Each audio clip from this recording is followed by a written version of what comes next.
And the time is now 8:08 in St. Vincent and Grenadines. I am Ari Shaw. This is Christal, and we are the odd couple here on Activated Morning on WEFM 99.9. Yeah, want some water? Yo, is he good lad say you just interfere, Christal? You want some water? You need some water? It sounds like you need some water. Mm. Drink, man, drink. Drink, rock, drink. You good? Man for drink water like man.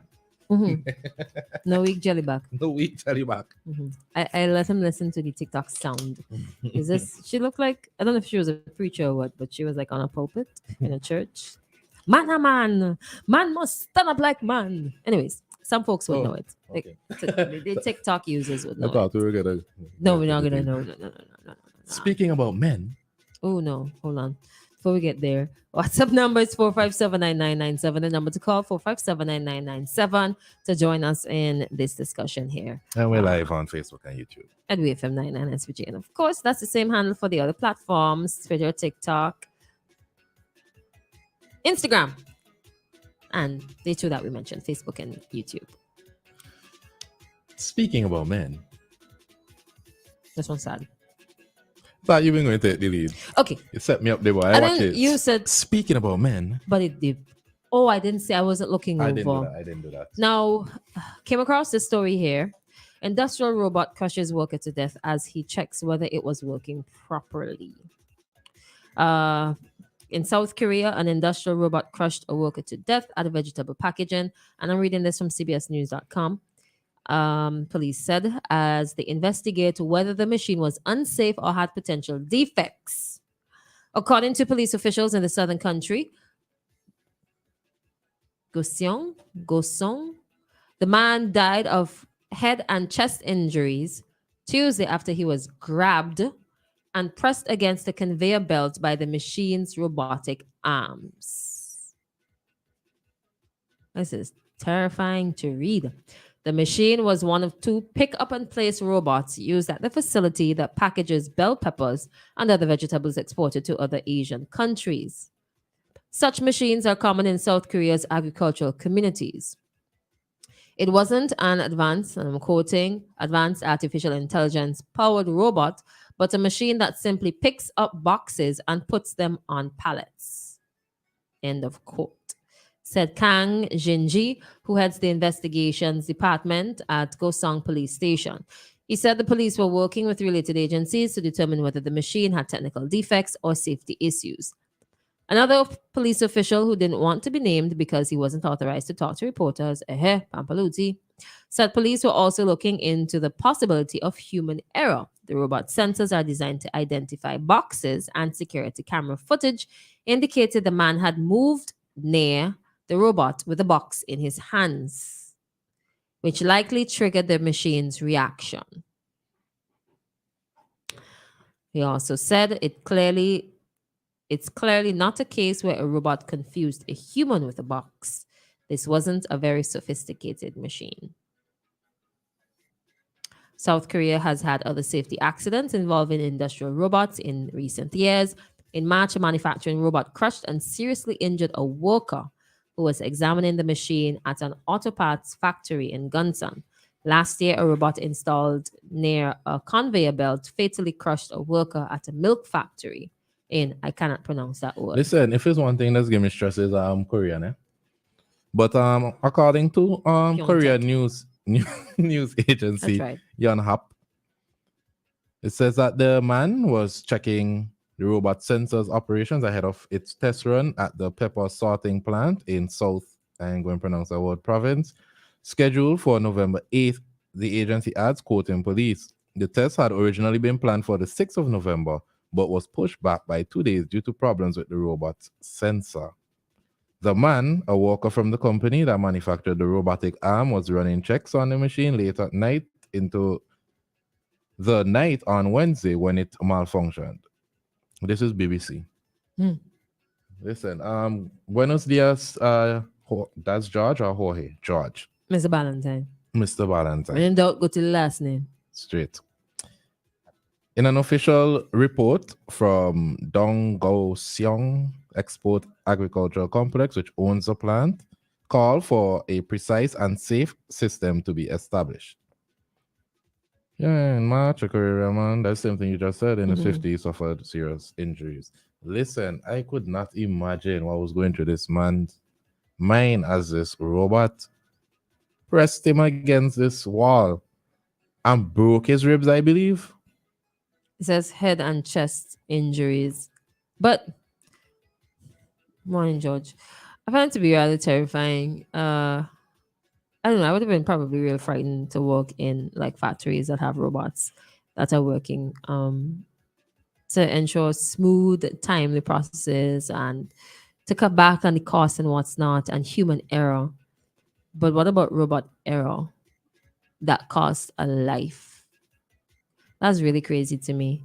Uh, now, robots have been about for a number of years, and I think media has a role to play. When I say media, as in film, has a role to play with my terror, my internal terror, because you've seen in movies where robots like pretty much took over the world.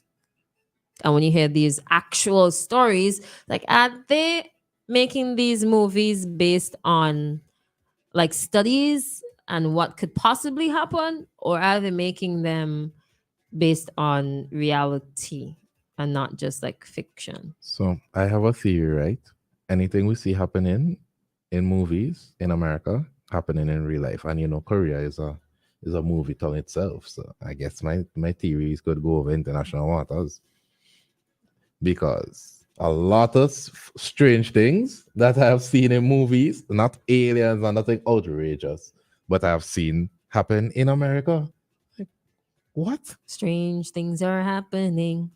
But Yeah. You know that song? I think so. Okay. There's a silver lining in this. It happened in South Korea where there's a democracy.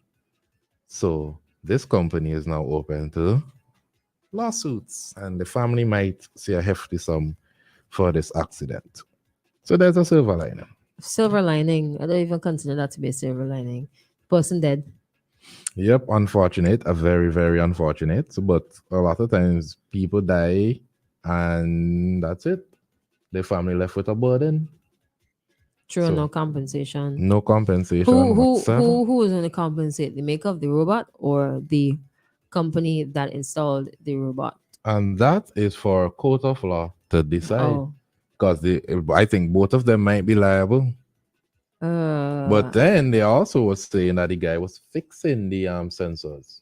Because right. So there was a problem with the robot and he went to fix it. And so the story that I read said he had a box in his hand. Oh, okay. And right? who's his employer? That's the other question. Is it the plant or is it the manufacturer of the robots? Then it also depends on what's in his contract too. That is true. Yeah.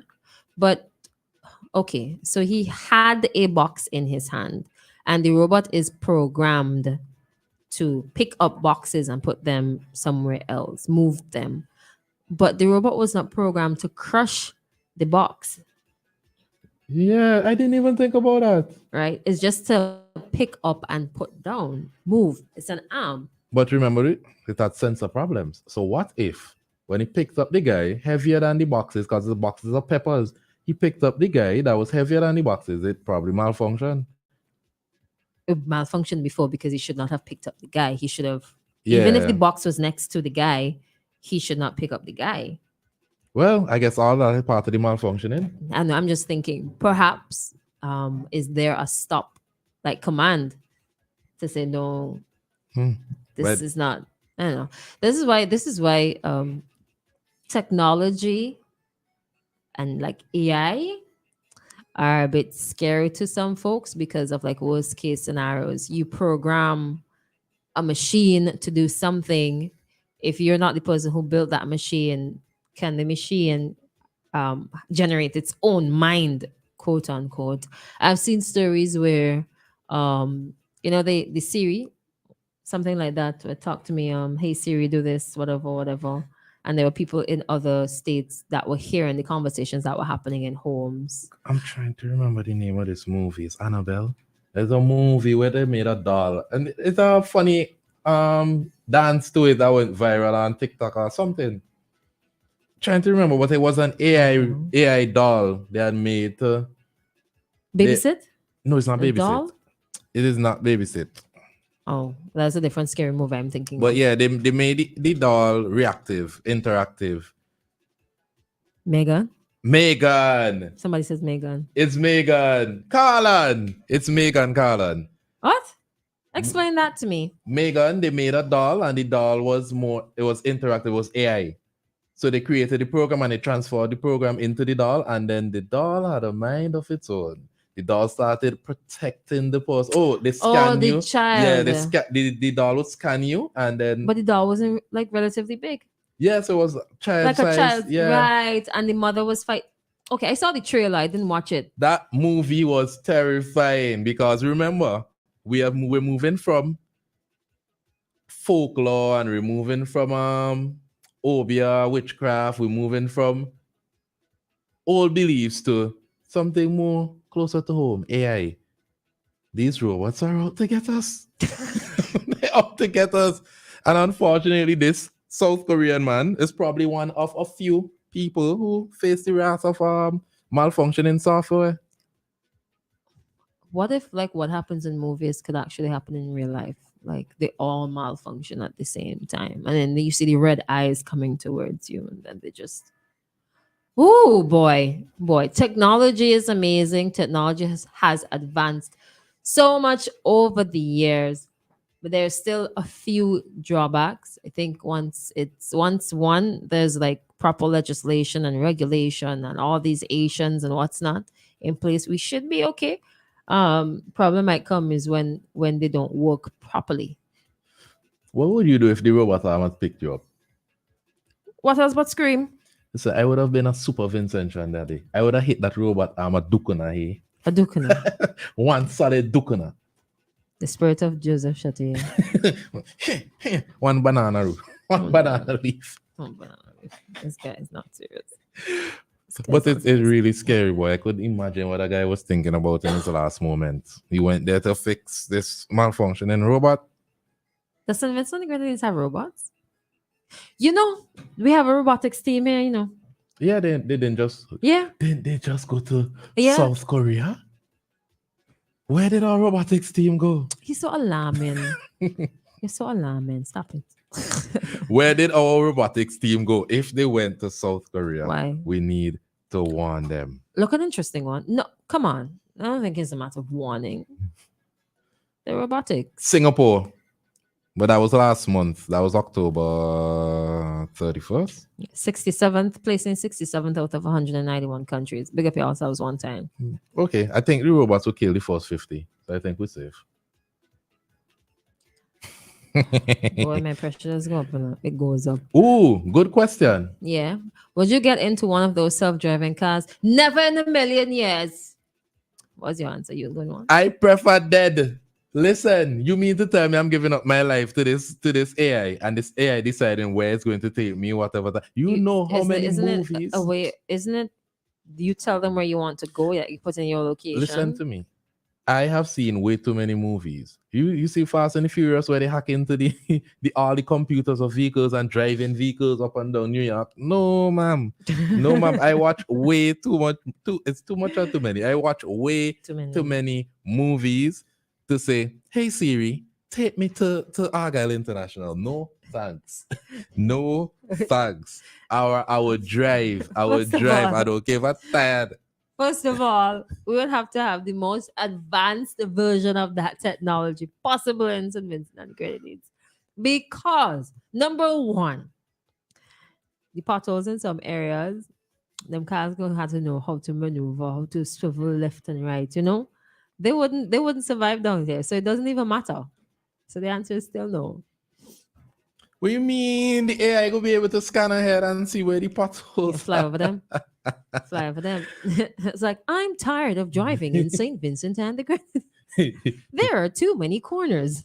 This is stressful. I just feel like ended it all. We'll take you to Victoria Village. Victoria Village. Yes, sir. You've arrived at your destination. Victoria Village. Horrible with the potholes. I can't tell last I went to Victoria horrible Village. With the potholes. It's depressing. Oh, Listen, oh. my friend and I, this is off topic. But my friend and I used to always joke in Taiwan because the train would tell you where you are. So just arriving to WEFM station. Listen, we had jokes for days. We'll take the train and we'll be like, just arriving to Villa Kalakwa. That's not how it's said. Kalakawa. Villa Kelakwa. Villa Kalakwa. Kelakwa. You're really Leeward, man. Yes, I am. I'm very. I'm Leeward to my bones. Brighton. But just have an update for the listeners. We were planning to bring the address by the PM live, but we will not be doing that anymore. Instead, we will bring it. It will be brought during the Shake Up program, and we'll continue business as usual here and activating mornings this morning. Okay. With 5 minutes remaining in this segment, the number to call is 457-9997. Also, the number to WhatsApp. And we're live on YouTube and Facebook at We99. Somebody says, I'd rather walk because what if it malfunctions and the doors can't open? Metallic coffin. Game over. You see?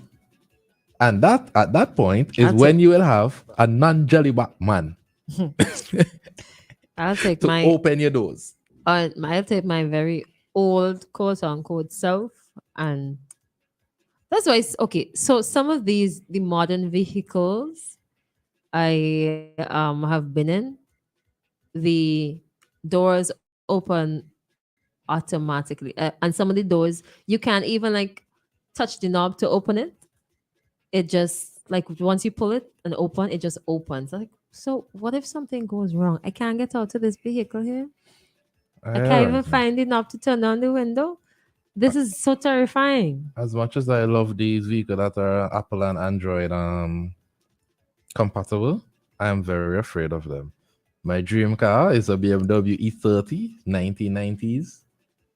Very specific. Yes, if I had my laptop, I would show you the wallpaper on my laptop, everything. It's close to impossible to get it in Simmons now with the environmental laws and we go with that. Yeah, but I prefer one of those cars and one of these modern. I rather dirty the A, right, than tell Siri I go in Argyle and can't reach Argyle. There are some cars in between that are environmentally friendly, but not so technologically advanced. You know, big up to the old cars. For a reason. Yeah, that's my purpose. I don't like that. As a business, there are. I personally prefer, the old school vehicles where you wind down the window. You take a time and wind it down. You're tired when you're done. And with the door lock that goes down in the door and you have to pull it up. I kind of prefer those. Yeah, my BMW E30. I feel those are better. I mean, they may not, some of them might be environmentally okay though. Because some of them have small engines. Yeah. But you can always just change the engine, no? And fix it up nice. But no to you though. No to you. Get a brand new, very soft, advanced. Very soft. Very soft. They have to be soft because sit down on one of these cars, right? Or you lean up on one and there's a dent. And I know I'm not big. So. Okay. Anyways, we got to take a break and come right back at 8:30-ish, thereabout, with some more chit-chat. All right.